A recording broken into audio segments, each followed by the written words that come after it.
Okay, so today's lesson is the Pythagorean Theorem. And the Pythagorean Theorem is an important lesson. It's something that happens a lot in upper level math.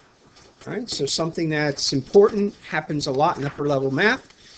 They introduce it to you guys at this level, and so we'll do some simplistic things with it.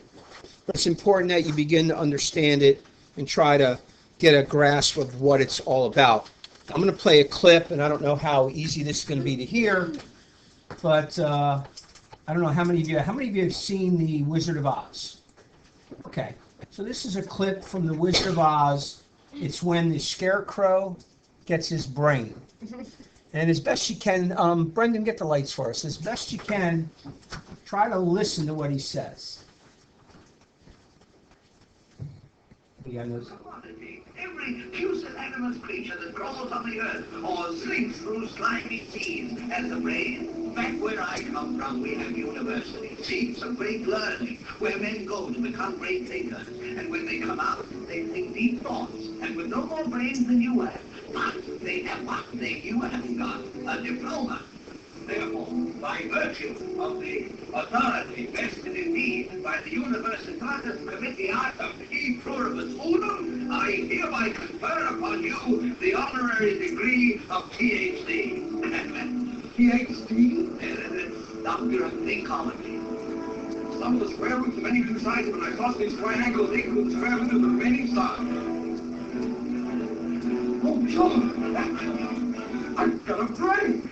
How can I ever thank you enough? All right, so that's the Scarecrow going through his concept of having a brain. I hope my audio is going to work, and I'm trusting it. Well, Brendan, grab the lights again for us. Here's the thing.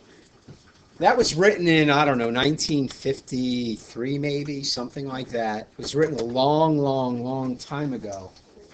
And he actually got it wrong. He quoted, it's funny because the Scarecrow supposedly is getting a brain, and he was supposedly quoting the Pythagorean Theorem, and he actually got it wrong. And he really said a couple things. He said the square of the sides, and he should have said the square of the sum of the sides. All right, but that's just a little technicality. But the other thing he said was an isosceles triangle, and it's not an isosceles triangle. What kind of triangle is on the screen, class? It's a right triangle, and so he should have said of a right triangle. So number one, parts of a right triangle. And I hope you guys know a good amount of these already. If you don't, you got to know the parts, and specifically a couple of important ones. All right, every right triangle has one right angle. Every right triangle has one right angle and two acute angles. Now, if you remember what an acute angle is an angle that is less than 90 degrees. Anybody know what happens when you add up all three angles of a triangle? You know what value you get? Christina? Kristen, that's a circle. Say it again. 180. The three angles of a triangle equal 180. We'll write that down a little bit later down the road. So if we already use up 90 degrees for one of the angles, the other two have to each be less than 90 because all three add up to 90, right? So when we got a right triangle, we've already used up 90. Do you have an emergency, sir? Yes or no? Yes or no? Do you have an emergency? Stop wasting my time. Yes or no? Thank you. All right, so you've got one right angle, it's 90 degrees. There's only 90 degrees left for the other two angles. Therefore, the other two have to be less than 90. They just have to be. There's no other possibility, no other probability. So you've got one right angle, you got two acute angles on every right triangle. Now you have three sides of every triangle, right? This makes a triangle, you got three sides. It's really important that you understand which side is the hypotenuse. Which side is the hypotenuse? So the blank side is called and go to the second blank and write hypotenuse. It's HYP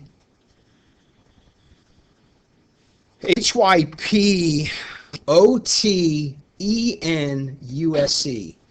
H-Y-P-O-T-E-N-U-S-E. All right, pain to spell. We usually abbreviate it H-Y-P, but it's called the hypotenuse. Does anybody know how to figure out the hypotenuse? There's two ways to figure out which side is the hypotenuse. Anybody know? Anybody hear that word before, hypotenuse? Okay. Well, there's two ways to determine the hypotenuse. One, it's always the longest side. The longest side is called a hypotenuse.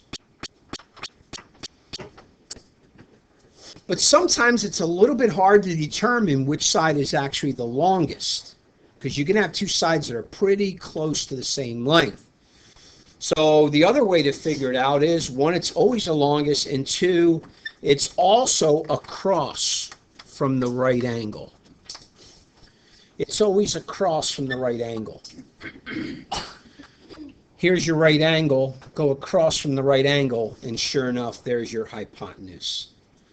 Now, it is important that you know which side is the hypotenuse, because that's got to go in a certain place in our formula. All right, the other two sides are called legs.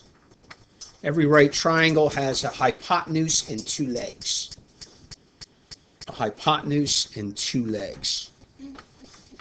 All right, well, let's get down to the actual formula. The formula is a squared, that's one of the legs, plus b squared, the other leg. Take your red then. After the equal sign, put a c, and then take your black and square it. So the sum of the squares of the sides equals the square of the hypotenuse. If the scarecrow would have said that, he would have been correct. I guess his degree wasn't all that good, was it? All right? You're only as good as your degree. It is important that this is the hypotenuse. And again, I'm going to abbreviate. That is the hypotenuse. So the sum of the square of the sides of a right triangle equals the square of the hypotenuse.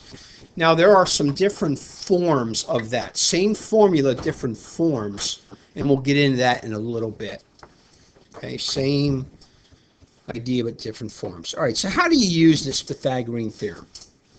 Basically, what we'll do, we're going to use it two different ways. So the Pythagorean theorem can be used two ways. And by the way, why is it called the Pythagorean theorem? Because there was a Greek guy called Pythagoras. A Greek guy back a long time ago came up with it. He got to name it. So if you want to name something after you, you're going to have to do something. All right, but anyhow, Pythagorean theorem, we can use it two different ways. We can use it to determine if a triangle is a right triangle. We can use it to determine if indeed a triangle is a right triangle. Is every triangle a right triangle? No. No. There's all kinds of different triangles. Only triangles with a 90-degree angle are right triangles. Now, builders know the Pythagorean theorem very, very well. Because it used to be, in the old days, when they didn't have nice lasers and all that kind of stuff, and even laser angle machines, they used to have to figure out how to make sure their walls were at a 90-degree angle. That's important when you're building something.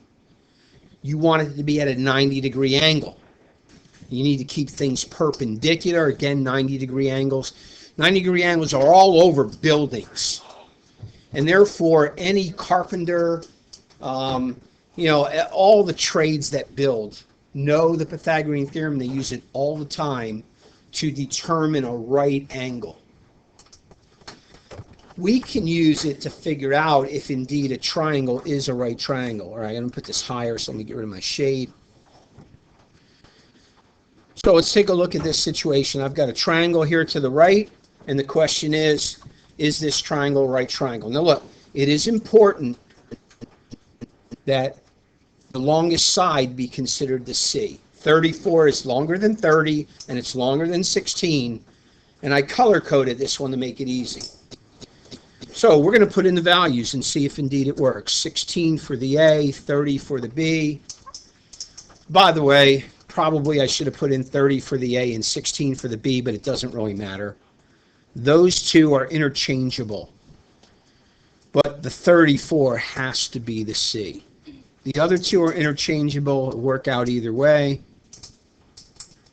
But the hypotenuse has to be the C. The C has to be the hypotenuse, has to be the hypotenuse. Okay, take your calculator out, do 16 squared. Somebody, when you get that number, raise your hand and tell me the value of 16 squared. Chloe? Say it again. All right, I agree, 256. Somebody give me 30 squared. Christina? Say it again. It is 900. And then somebody give me 34 squared. Colby? 1,156. 1,156. Okay, so now take your calculator and add up 256 and 900. And what do we get when we add them? I hope you're going to answer my question, Edward. I hope you're going to answer my question. If not, your hand shouldn't be up. Thank you. Aaron? 1,156. So, is this a right triangle? Yes, because the Pythagorean theorem worked. And I can now go over to my triangle and mark the right angle. How would I know where the right angle is? It's always going to be opposite the hypotenuse. Now, if we didn't get two sides that are equal, then no, it's not a right triangle. So sometimes they're going to give you a problem like number 2, and they're going to say, is it a right triangle? We don't have a drawing. How would you start a problem? With the Pythagorean theorem. So let's write it. A squared plus B squared equals C squared.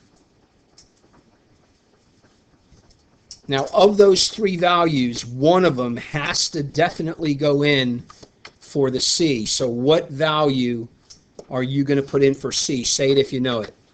22. Right, so all of you guys said, hey, the longest one has to be the C, so we're going to put the 22 in for the C. Okay, go ahead and finish it out. Go ahead and use your calculator and multiply it out and see what you get. Edward, I'm assuming you don't have your calculator today? Okay, here you go. You can borrow this one. Anybody else without a calculator today? Okay.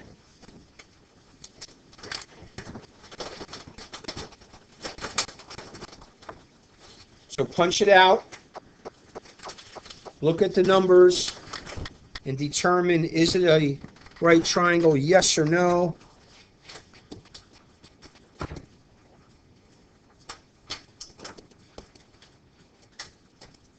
This thing ends up being, what, 549, supposedly equaling 484, and that's not true. So no, that one's not a right triangle. Because the numbers didn't work. We summed the square of the legs, and we didn't get the square of the hypotenuse. Not a right triangle. Not a right triangle. Not a right triangle. Not a right triangle. Now, I need to add one more problem here.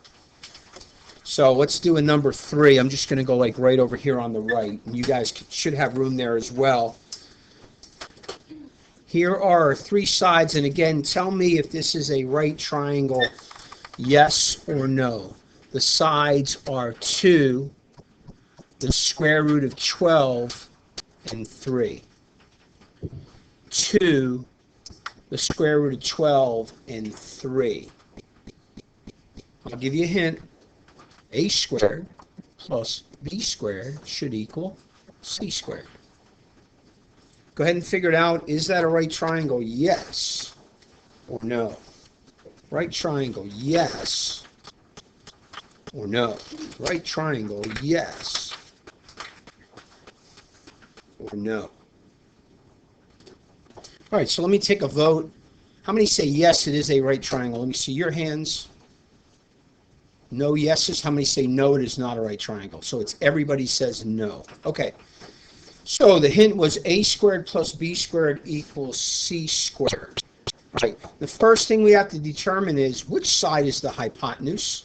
Anybody raise your Brendan, which side is the hypotenuse? Well, there is no 12. You mean the square root of 12? Why did you pick that one? Yes. How do you know it's the biggest? Because it hasn't, like, they haven't found the square root of it yet, so it's still 12. Not the right logic. Luke? Because when you square it, it comes out as 12. So, how do you know the square root? Its side, the length of it is square root of 12. How do you know it's the biggest side, Colby? When you find the square root of 12, it has a decimal. And what is the value of the square root of 12? Did you find it? 3.46. Okay. You hear what Colby just said? The square root of 12 is 3.4. Is 3.4 bigger than 2? Is 3.4 bigger than 3? Yes, that's why you know it's the hypotenuse. Now, will the one with the square root always be the hypotenuse? No. Punch it in your calculator, find what decimal round off it is, just to get an idea if it's the biggest or not. Because you have to know if it's the biggest. Remember the other day when we said what two numbers is a square root between? Isn't a square root of 12 between a 3 and a 4? Therefore, isn't it bigger than a 2? Isn't it bigger than a 3? Its value is between a 3 and a 4. It's for that reason that it is the hypotenuse. Because the value of the square root of 12 is bigger than 2 and is bigger than 3. Therefore, my A can be 2 and my B can be 3. Now, how many did it that way? Okay. So, 2 squared, you all say is. 3 squared, you all say is. And 12 squared is 12. The square root of 12 squared. Remember, squares undo square roots, and we're close. But 13 does not equal 12, and that is a no. Now, the whole point of why I picked that one was be careful with the radical. Because I can pick numbers where the radical looks to be the biggest, and it's not. Just look up at the screen one more time. Don't write this in your notes. But what if I would have said 2 square root of 12 and 5? Which one would be the hypotenuse now? 5, because it's bigger than square root of 12. You guys got the idea? You got to figure out what that value is to know if it's the biggest or not. That's what I want you to be careful of, because you will get a few problems tonight with square roots, and you got to be careful to know the biggest one, because the C is always largest one. So 2 ways of using our Pythagorean theorem. One way, is it a right triangle? If the formula works, yes, it's a right triangle. Formula does not work, no, it's not a right triangle. What's another way of using the Pythagorean theorem? To find the third side of a right triangle. So if you already have a right triangle and you want to find the value of a third side, you can use the Pythagorean theorem to do that. How would we do it? The way you solve looks a little differently depending upon whether you're solving for the hypotenuse or you're solving for a leg. So let me show you those. Let's do the hypotenuse first off. All right, how do you start any problem where you got a formula? You start with the formula. So we need a squared plus b squared equals c squared. And guys, every problem you work involving the Pythagorean theorem, that's what I want to see first, because what am I trying to get you to do? Memorize the formula. So every time you start a problem, write it, and again, it tells you what to do. Now, in this situation, we know that we're looking for the hypotenuse. How do we know that? Because the thing we're looking for is apart from the right, it's across from the right angle. So one of the legs is 3, and the other leg is 4. For the sake of the formula, it doesn't matter which one you put where. Generally speaking, if you go opposite the angle, we'll call it that value. So opposite angle A is the 3, which you'd call the A, but it doesn't really matter. The legs are interchangeable. You know why they're interchangeable? Edward? They're like the same I like something more sure. Chloe? Commutative property, right? Isn't there a plus sign between them? Commutative property, we can change. They're interchangeable. So don't worry, say, well, I should have put the 4 in the front and the 3 in the back. No, it doesn't matter as long as the C is the hypotenuse. All right, and C is what we're looking for, right?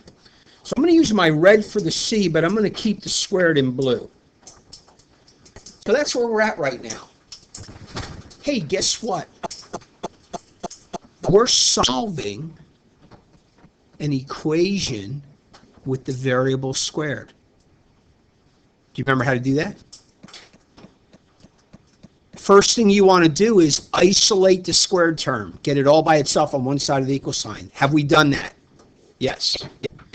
Right now I have two choices. I can either simplify the numbers before I take the square root of both sides, or I can take the square root of both sides right now. What do you guys prefer?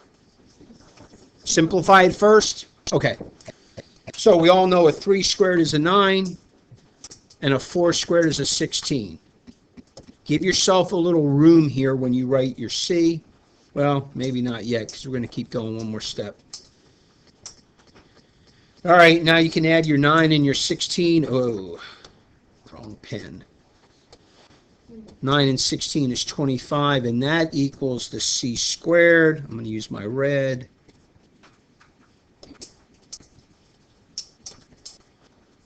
And look, on the left, I would take, on the right, I would take the square root of C squared, right? And whatever I do to one side, I do the same on the other. Am I forgetting anything? The plus minus. Wait, now stop. Don't do anything yet. Isn't it when we take the square root of both sides that we do use a plus minus? Isn't that the case? Yes, it is. Now, don't write it yet, because there are some unique situations. Okay. From A to B, the length of C is a distance. That distance can't be negative. You don't have a negative distance. Whether you're going from B to A or A to B, the distance is the distance. So for that reason, whenever you're finding a distance, you don't have to worry about the plus minus, because distance is always positive. So normally, would there be a plus minus? Yes. Because it's distance, do we need it? No. Because that value can't be negative. Do you ever see a triangle with a side that's negative in value? No. What's it like, inside out? Is it like a black hole? Maybe it's an innie instead of an outie. I don't know. But, it doesn't work. How can the distance be negative? It just doesn't work. It's impossible. So there's no such thing. And therefore, when we're solving for distance, we don't have to worry about the plus minus. All right, finish this thing up. We all know the square root of 25 is, and the square root of C squared is C, and the value of C is 5. Take your red and go back up to the original and put a 5 right there for the hypotenuse. This is a very special triangle.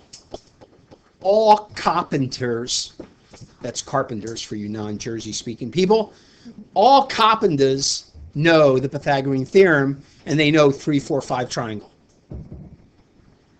They know if one leg is 3 and the other leg is 4, then the hypotenuse is 5. They all know it. Not only that, it works for multiples. Double the 3 and get 6. Double the 4 and get 8. Now double the hypotenuse and get 10. So they know 6, 8, 10. And when they're setting a wall, the bigger the measurement, the more accurate. So they don't want to use 3 feet, 4 feet, 5 feet, though they could. So what they do is they put a mark on the wall where the walls are going to meet. They'll put their tape measure. They'll measure along one wall, but they don't want to go 3 feet. Usually they don't even go 6. Usually they multiply by 5. It's usually what they like to do because they have 25-foot tape measures. And they usually go 15 feet along the wall and place a mark. And then they start at that corner again, they go 15 feet up the other wall. I'm sorry, 20 feet up the other wall. So 15 times 5, 20, right, times 5, and put a mark. And then they take their tape measure. And so remember, they're building the wall. They're putting the wall in place. And one of the walls is movable. So the one's stationary already. They're going to make a right angle. The guy will have a tape measure. One guy will be holding the tape measure at the mark on one side of the wall. One guy will be holding the tape measure at the other side. And they'll move the wall until the tape measure says exactly 25 feet. And they'll say, hey, nail it. And they'll nail the wall down. And it'll be nice 90-degree angle. So builders use it all the time, a 3, 4, 5 triangle, or any multiple. 6, 8, 10, 9, 12, 15, 12, 16, 20, 15, 20, 25. They all work in the Pythagorean Theorem. And so every carpenter knows 3, 4, 5 triangle. Every carpenter. Every concrete guy, because they got to set their forms, and they want their forms at a right degree angle, and you don't want your steps to be cockeyed and all that. They all know 3, 4, 5. Of course, now we have some technology that helps as well. But that's solving for the hypotenuse. That's always done the same way. All right, so here's another problem. Find the hypotenuse if the legs are 7 and 8. Oh, we don't have a picture. Oh, my. Well, how do you start, class? Formula. Formula. All right, why don't you do it as I do it? See, you can do it without looking. If you need to, look up. I'll try to go a little slow instead of being ahead of you.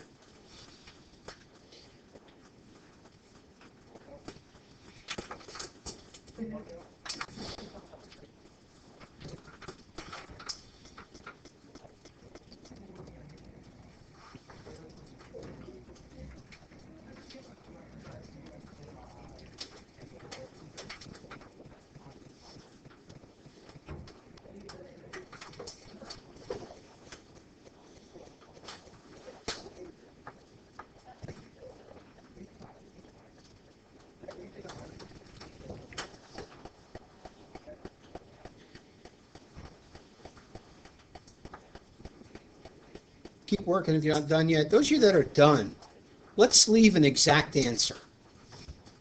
Square root of 113 is an exact answer. What two numbers is that going to be between, though? Anybody know? What two numbers? Amber? 10 and 11, and closer to 10. So we could get a round off. And look, if we were talking about something like where you're doing a word problem and it makes sense to give a distance rounded off, then we would. But when we're just doing math, we'd rather leave an exact answer, square root of 13. Now, don't forget the square root symbol. It's got to be there. 113 and square root of 113 are two different things. Edward, question? What if when you're like simplifying, can you add the two can you add the A and B with the square root symbol on the top? So, if I think I understand your question, Edward, let me show it over here. So I think what you're saying is, can I do the square root right now? No, Like that? Because that would be true. That right there is true. what I mean is like I do 15 to square like 4. Oh, you add the 7 and the 8? You cannot do that. You cannot do that. You can't. You're violating the order of operations, Edward. Remember, order of operations is evaluate all exponents, then multiplication, division, then addition and subtraction. You're trying to add before you do exponents. So no, you would be violating the order of operations. And as you notice, you didn't get the same answer. Okay? You got a wrong answer. All right? Let's go on. So that's solving for the hypotenuse. Let's find the leg. Let's find the leg. All right, this time we're looking for A. How would we start? Pythagorean Theorem. A squared plus B squared equals C squared. The sum of the square of the legs equals the square of the hypotenuse. Would you agree we're looking for A? That means the B must be what value? 6, because the hypotenuse has to be the 10, right? Remember, you gotta always make sure you know which one the C is. And again, I helped you. I color-coded it. So here's where we're at right now. Hey, is our squared term isolated? So we can, let's go ahead and get rid of the exponents. And I'm going to do a little shortcut. That's a 36. And what's 10 squared? 100. So let's save us a little bit of a step. So how am I going to isolate the squared term? Raph, what do I do next? Great. So we're going to add a negative 36 to both sides. So hopefully you agree we're now at a squared equals 64. And again, if you can't do 100 minus 36 in your head, just punch it out. What's next? What do I do next? Brendan? Put square root of most of this. So we're going to take the square root of both sides. Why don't we need the plus minus? Because we're doing distance. All right? Otherwise you would. Square root of a squared is a. And we all know the square root of 64 is? Hey, there's another version of that 3, 4, 5 triangle. Did you catch that? I knew it ahead of time. The 3 is doubled to 6, the 4 is doubled to 8, and the 5 is doubled to 10. That 3, 4, 5 triangle is an important triangle. Yes, ma'am. We still have the homework. And we, I think can you see that? Yeah, just put me just write me a quick note and say 3, 4, 5. All right? So I know you know what's going on. All right? Because they are nice if you recognize them. Just make sure the hypotenuse is the hypotenuse. Find x if the hypotenuse is 11 and the other leg is 5. All right, you try it. I'll do it up here while you're doing it in your notes. And let's see if you can find x. Oh, no, an x. I have no idea what to do.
Do you agree? Square root of 96. And that one's not an even one. This is between what two numbers? 9 and 10, right? Because 9 squared is 81 and 10 squared is 100. So we're between that, closer to 10 than 9. And again, we're going to learn how to simplify these, but not yet. And for right now, we're going to leave it as that's the answer. So don't pack up one more thing now. Just watch me for the last recap here. Let's try to wire our brains a little bit.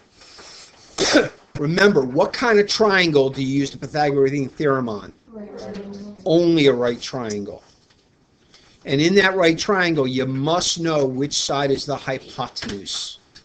It's the longest side. It's also always across from the right angle. The other two are interchangeable, but not the C. You got to get the C in the right place.